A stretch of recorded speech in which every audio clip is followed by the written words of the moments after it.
Assalamualaikum warahmatullahi wabarakatuh. Salam sejahtera bagi kita semua. Shalom, Om Swastiastu, Namo Buddhaya, salam kebajikan.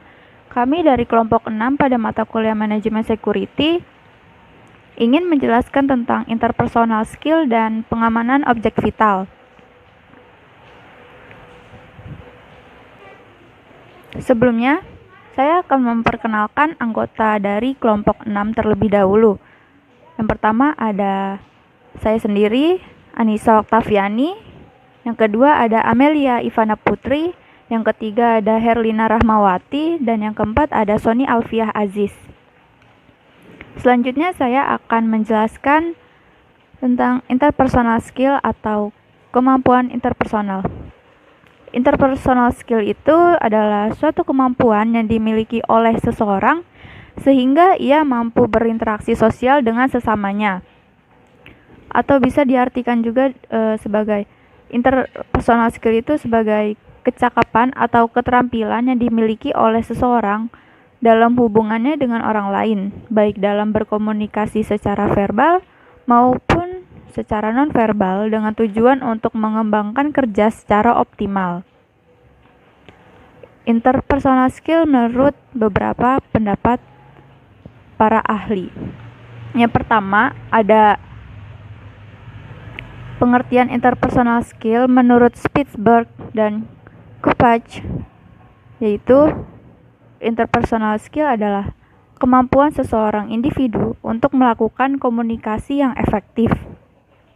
Kemampuan ini ditandai oleh adanya karakteristik psikologis tertentu yang sangat mendukung dalam menciptakan dan membina hubungan antar pribadi yang baik dan memuaskan.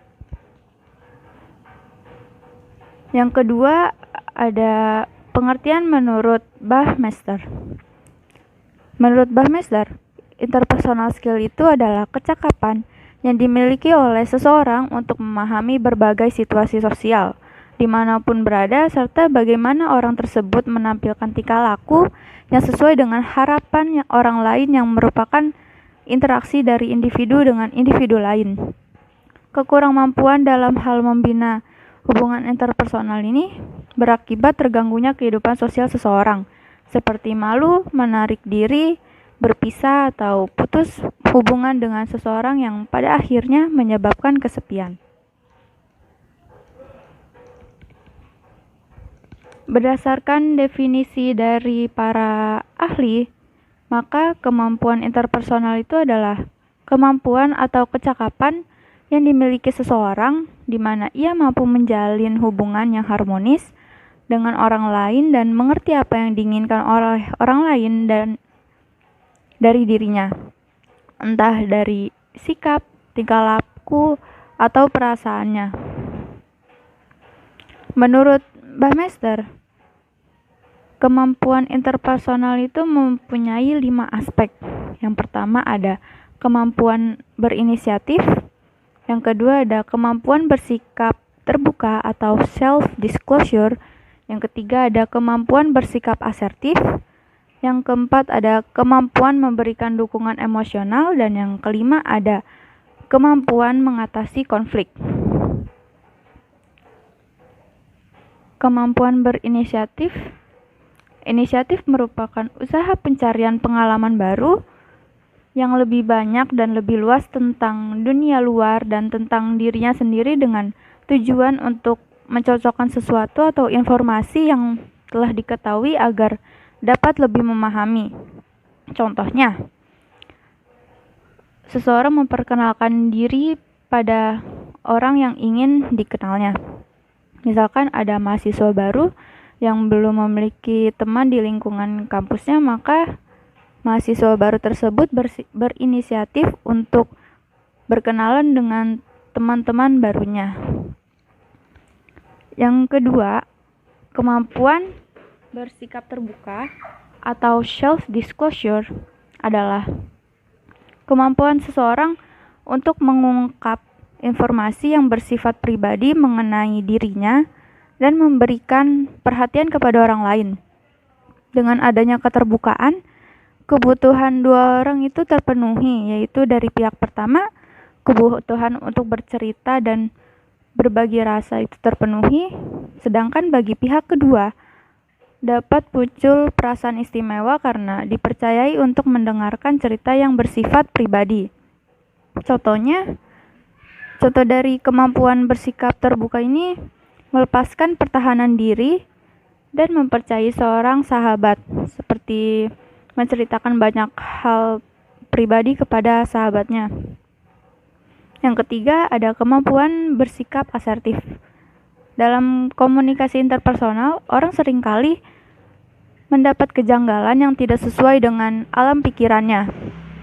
Sehingga di saat seperti itu, diperlukan sikap asertif dalam diri orang tersebut.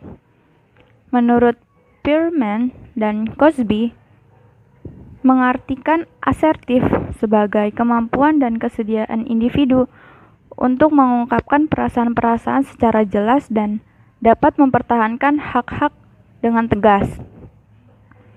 Berdasarkan pengertian tersebut, dapat disimpulkan bahwa kemampuan untuk mengungkapkan perasaan-perasaannya secara jelas, meminta orang lain untuk melakukan sesuatu, dan menolak melakukan hal yang tidak diinginkan tanpa melukai perasaan orang lain. Jadi seseorang itu memahami tindakan dan ucapannya sendiri. Dengan demikian, sifat asertif individu tidak akan diperlakukan secara tidak pantas oleh lingkungan sosialnya dan dianggap sebagai individu yang memiliki harga diri. Contoh dari kemampuan bersikap asertif itu mengatakan tidak atau menolak ketika seorang teman meminta kita melakukan sesuatu yang tidak kita sukai. Yang keempat, kemampuan memberikan dukungan emosional. Menurut Baumeister dan kawan-kawan, kemampuan memberikan dukungan emosional itu sangat berguna untuk mengoptimalkan komunikasi interpersonal antar dua individu. Sedangkan menurut Barker dan Lemley mengatakan bahwa sikap hangat juga dapat memberikan perasaan nyaman kepada orang lain dan akan sangat berarti ketika orang tersebut dalam kondisi tertekan dan bermasalah. Contoh dari kemampuan memberikan dukungan emosional itu seperti mendengarkan dengan sabar ketika seorang sahabat menceritakan masalahnya, atau dengan kata lain, menjadi pendengar yang baik saat teman sedang sedih. Yang kelima, kemampuan mengatasi konflik. Setiap hubungan antar pribadi mengandung unsur perbedaan yang dapat menyebabkan terjadinya konflik. Konflik senantiasa hadir dalam setiap hubungan antar manusia dan bisa muncul karena berbagai sebab. Menurut Baumeister dan kawan-kawan, kemampuan mengatasi konflik itu adalah berupaya agar konflik yang muncul dalam suatu hubungan interpersonal tidak semakin memanas. Artinya, kemampuan mengatasi konflik itu diperlukan agar tidak merugikan suatu hubungan yang telah terjalin karena akan memberikan dampak yang negatif. Contoh kemampuan mengatasi konflik itu adalah pada saat terjadi konflik, seseorang harus mampu memandang permasalahannya dari sudut pandang lain, bukan hanya memandang pada satu sudut pandang saja. Selanjutnya akan dijelaskan oleh Amelia Ivana Putri. Selanjutnya, ada interpersonal skill seseorang tercermin dari yang pertama, kemampuan berkomunikasi. Kemampuan berkomunikasi dengan mengekspresikan pemikiran, perasaan, keinginan melalui komunikasi verbal dan nonverbal agar mendapat pengertian dari orang lain. Yang kedua, membangun hubungan yang baik. Membangun dan memelihara hubungan yang baik dapat bermanfaat satu sama lain, baik individu maupun kelompok. Yang ketiga, ada kemampuan memotivasi dengan cara menguatkan ambisi, meningkatkan inisiatif, dan membantu dalam mengarahkan energi untuk mencapai apa yang diinginkan. Yang keempat, ada kemampuan kepemimpinan. Leadership skill ini dengan cara menggerakkan, memberi motivasi, dan mempengaruhi orang-orang agar bersedia melakukan tindakan yang terarah pada pencapaian tujuan melalui keberanian dalam mengambil keputusan. Interpersonal skill seseorang tercermin dari yang kelima, ada kemampuan memasarkan diri sendiri dengan cara mengenali diri sendiri, menetapkan tujuan dan target, menghilangkan kendali internal, melakukan yang terbaik, percaya diri, membangun hubungan yang baik, proaktif dan inisiatif. Yang keenam, ada kemampuan bernegosiasi. Kemampuan ini kemampuan dalam menyelesaikan tujuan yang berbeda dan bertentangan. Yang ketujuh, ada kemampuan berpresentasi. Kemampuan ini adalah kemampuan dalam berbicara dengan gaya bicara dan bahasa tubuh. Yang kedelapan, ada kemampuan berbicara di depan publik. Kemampuan ini kemampuan berbicara di depan umum untuk meningkatkan kredibilitas profesional. Selanjutnya, ada cara meningkatkan interpersonal skill. Yang pertama, dengan cara tersenyum, karena dengan kita tersenyum akan memberikan energi positif kepada orang lain. Selanjutnya, ada cara lain dalam meningkatkan interpersonal skill kita. Yang kedua, ada menjadi apresiatif. Contohnya itu kita mengucapkan terima kasih kepada orang yang menolong kita. Karena dengan cara mengucapkan terima kasih, maka kita akan dihargai oleh orang lain. Yang ketiga, ada memperhatikan orang lain. Karena dengan memperhatikan orang lain, kita akan menunjukkan rasa simpati dan perhatian kepada orang tersebut. Selanjutnya, ada cara lain dalam meningkatkan interpersonal skill. Yang keempat, ada latihlah mendengarkan dengan aktif. Dengan mendemonstrasikan bahwa kita mau untuk mendengar dan mengerti pendapat atau pandangan orang lain. Yang kelima, ada bawalah kebersamaan dengan cara memperlakukan orang lain dengan sama. Karena jika kita terlihat sebagai orang yang solid dan fair, maka kita akan dihargai oleh orang lain. Yang keenam, ada menangani konflik-konflik. Menangani konflik-konflik ini menjadikan kita sebagai mediator yang efektif dan mengambil peranan dalam kepemimpinan. Dengan hal ini, maka kita akan dipandang oleh orang lain dan mendapatkan rasa hormat dan kekaguman dari orang lain. Selanjutnya, cara lain dalam meningkatkan interpersonal skill yang ketujuh, berkomunikasi dengan jelas. Seseorang yang menjadi komunikator yang jelas dan efektif, kelancaran verbalnya akan memperlihatkan kepada orang lain bahwa ia intelijensi dan dewasa, tidak peduli berapapun usianya. Selanjutnya yang ke-8, hiburlah orang lain. Karena dengan memberikan rasa humor akan menurunkan batas dan mendapatkan himpunan perhatian dari orang lain. Yang ke-9, ada lihatlah sisi orang lain dengan cara berempati kepada orang lain agar mengerti apa yang orang lain rasakan. Nah, selanjutnya ada cara lain lagi dalam meningkatkan interpersonal skill dengan cara menghindari mengeluh. Karena jika kita membandingkan diri kita sendiri terhadap orang lain, membuat kita jadi tidak percaya diri dan menyebabkan kita akan mengeluh. Sebaiknya boleh mengungkapkan keluhan-keluhan kita, tetapi ungkapkanlah kepada keluarga atau teman terdekat saja. Nah, dari cara dalam meningkatkan interpersonal skill yang tadi saya sudah jelaskan, ada poin penting dalam meningkatkan interpersonal skill, yaitu dengan cara mendengarkan.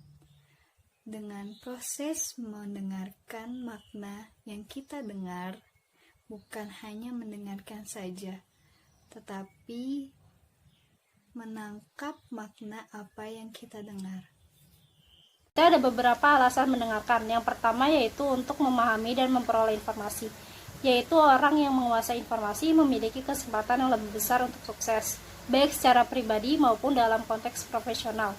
Sebab di era sekarang menguasai informasi berarti menguasai sumber daya.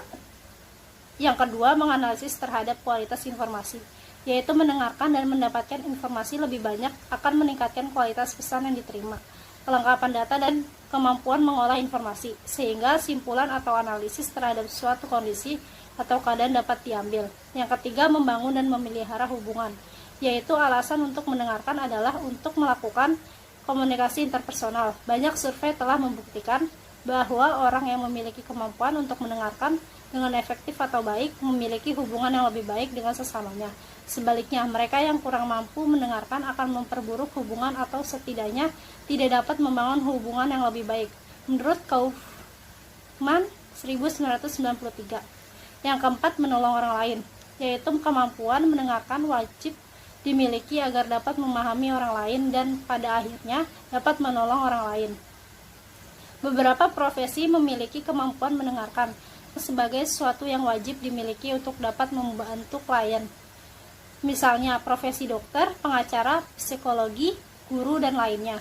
Namun tidak terbatas hanya pada para profesional. Setiap orang dapat juga memberikan bantuan bagi orang lain, karena yang diperlukan hanya kemampuan untuk mendengarkan dengan baik dan efektif. Yang kelima, memberi umpan balik. Selanjutnya adalah pendengar yang efektif.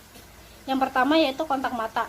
Melakukan kontak mata dengan orang lain menunjukkan bahwa kita mendengarkan dan mencoba untuk memahami topik yang sedang dibicarakan. Yang kedua, anggukan kepala dan ekspresi wajah penuh perhatian.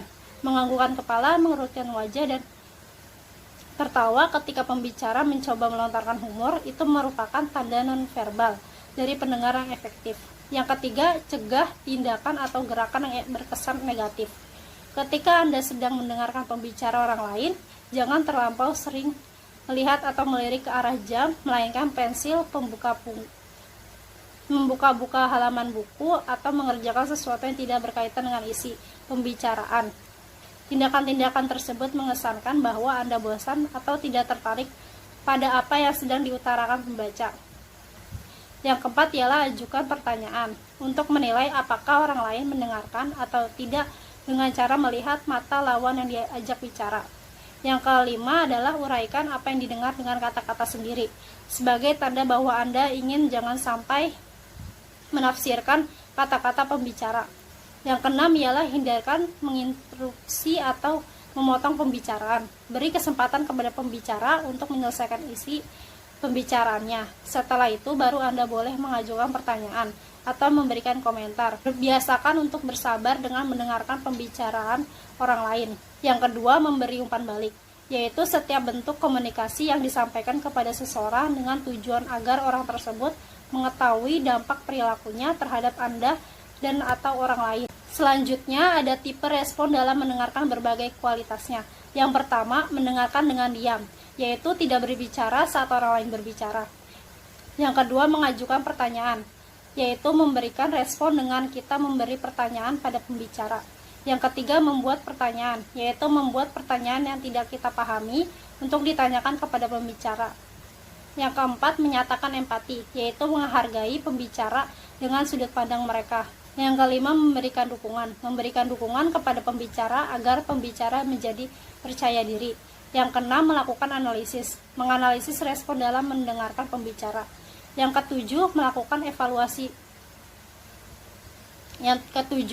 evaluasi, yaitu kegiatan mendengar sambil mengevaluasi terhadap kata-kata yang diucapkan pembicara. Yang ke-8, memberikan pendapat. Memberikan pendapat akan membuat perbincangan semakin produktif karena adanya timbal balik.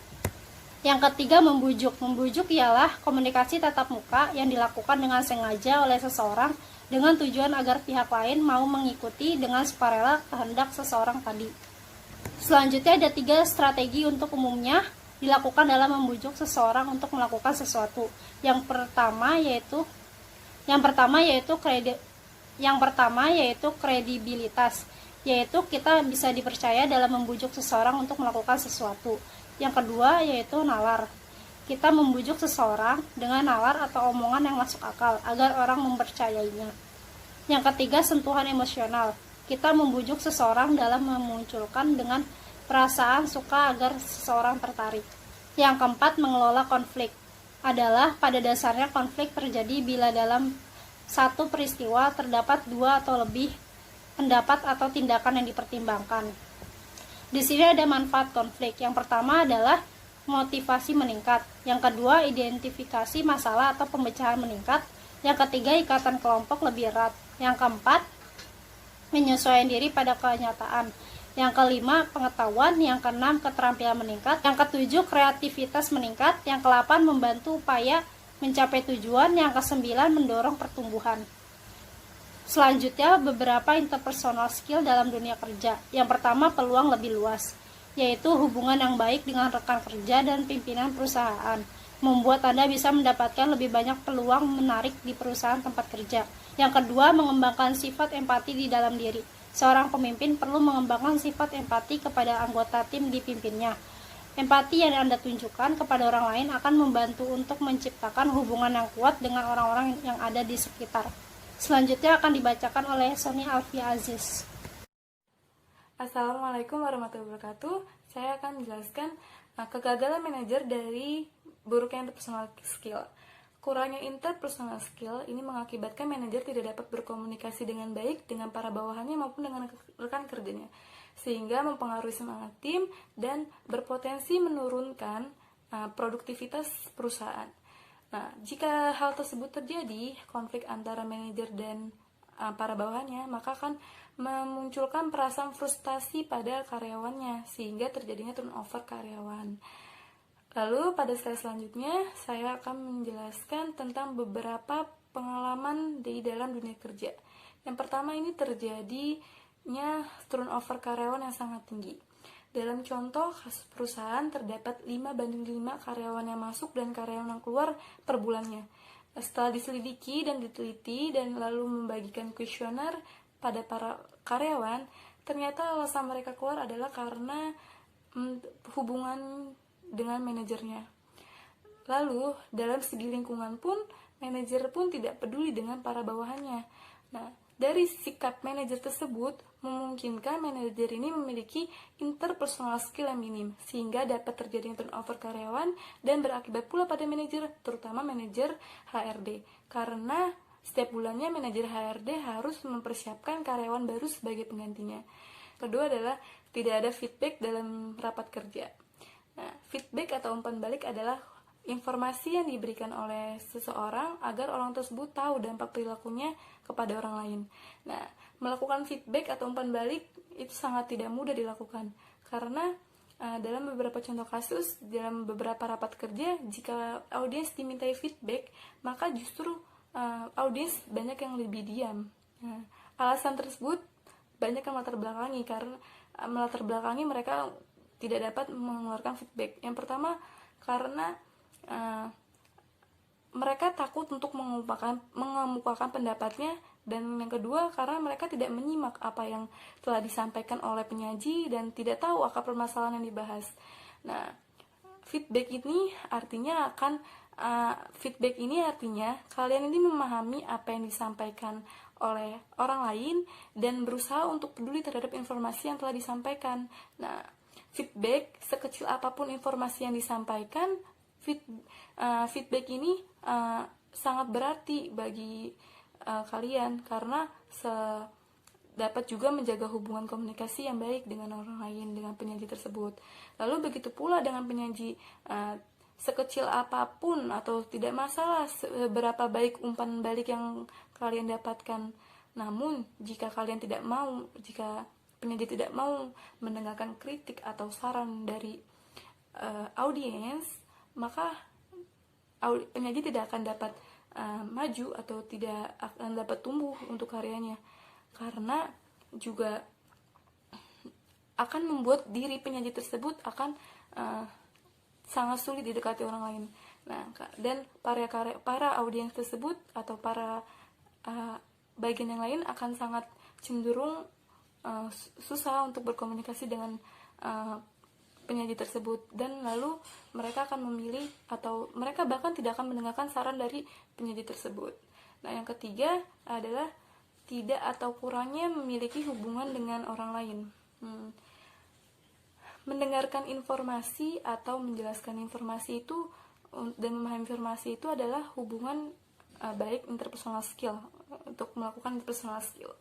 Nah, beberapa survei membuktikan bahwa hubungan baik atau kemampuan mendengarkan yang efektif ini akan memiliki hubungan yang baik. Nah, begitu pula sebaliknya. Jika kurangnya kemampuan mendengarkan, maka akan memperburuk hubungannya.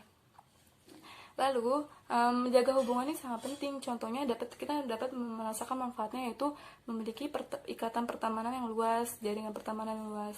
Lalu, contohnya dalam dunia bisnis, ketika kita akan mudah mempromosikan barang atau jasa yang kita jual. Di materi selanjutnya atau materi berikutnya kita membahas tentang sistem pengamanan pencegahan. Sistem pengamanan pencegahan adalah strategi keamanan suatu organisasi sehingga dapat tercapainya ketahanan bagi organisasi dalam menghadapi perkembangan digital. Nah, ada berikutnya ada slide bagan sistem pengamanan pencegahan. Nah, dari bagian sistem pengamanan pencegahan, ini ada identifikasi dari objek-objek vital. Nah, ada dari berbagai objek vital. Nah, objek vital itu adalah kawasan, tempat, atau bangunan, atau usaha yang menyangkut harkat hidup orang banyak. Atau kepentingan, atau sumber pendapatan besar yang memiliki potensi kerawanan yang tinggi, sehingga menggoyahkan stabilitas perkembangannya dan perlu menjaga dari gangguan keamanan tersebut. Dari berbagai objek-objek vital ini, dari identifikasi objek-objek vital, nah objek-objek vital ini mempunyai tiap-tiap objek ini memiliki karakteristik yang berbeda, spesifik objek vital yang berbeda, dan potensi kerawanan beda juga.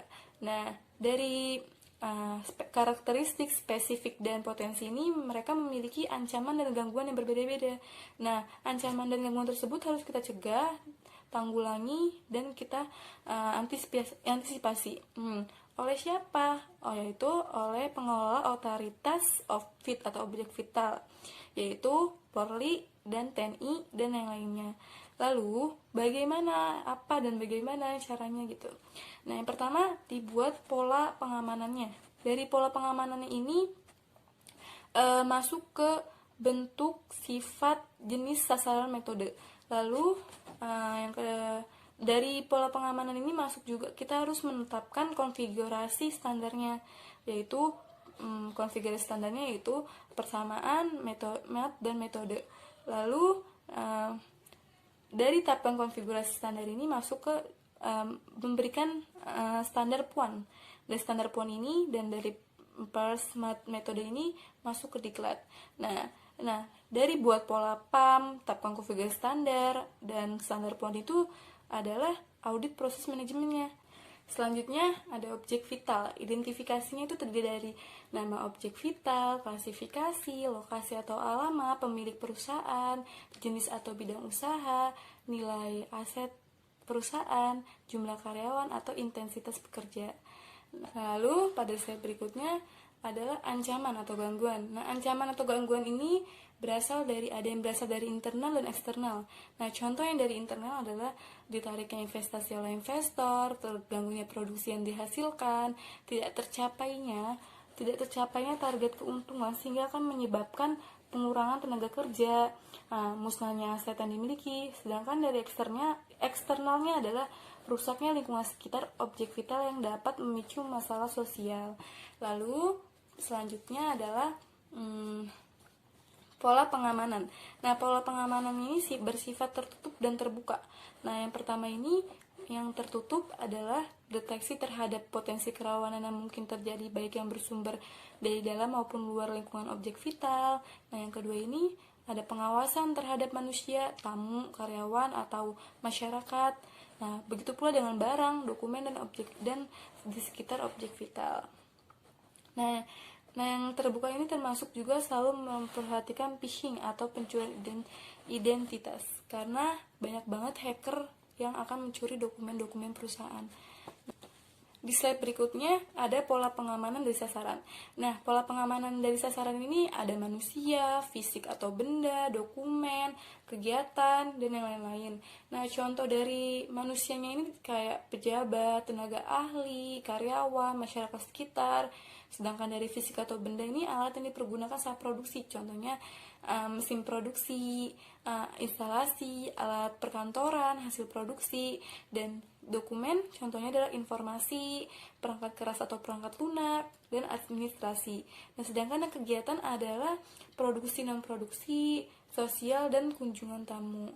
Nah, satu lagi adalah tempat perusahaan tersebut berdiri atau wilayah tersebut.